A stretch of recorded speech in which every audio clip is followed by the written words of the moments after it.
Hi guys. So before we get onto this one, I just want to say something on this unit. We're talking about a split system or a solar geyser that has bits in the middle. The point is not to knock the particular brand. In fact, if you wanted that product, that's probably my go-to product.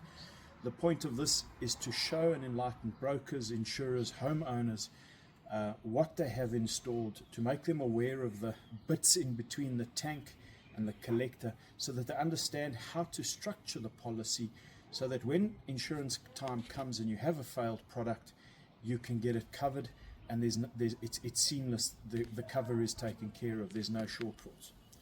So let's have a look at this and show you what all is here. With our geyser wire system, we have a control box.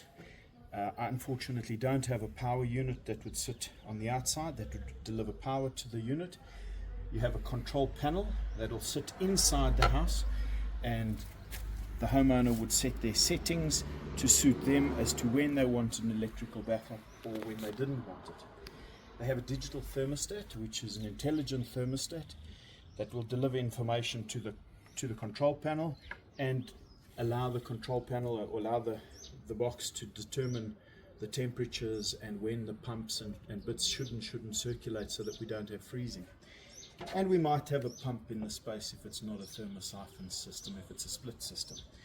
So you can see there's a number of potential components that are going to be installed in between the geyser and the collector, and one needs to understand these bits and pieces and what their function is. If you have a surge or a power issue on the control board, this might have damaged the power unit.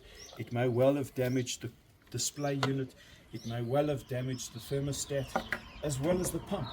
So there's a number of issues that may be damaged by a power surge that can have a knock-on effect.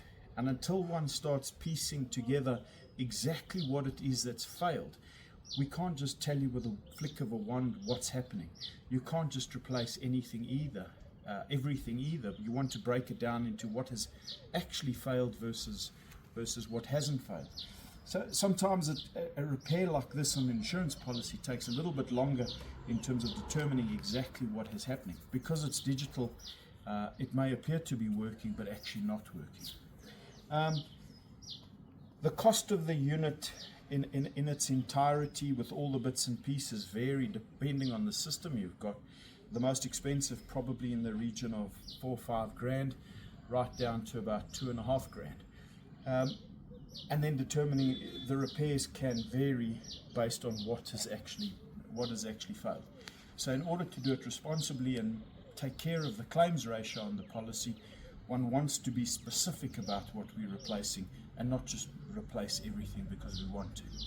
So responsible repairs onto this sort of a thing, onto this type of unit is very important.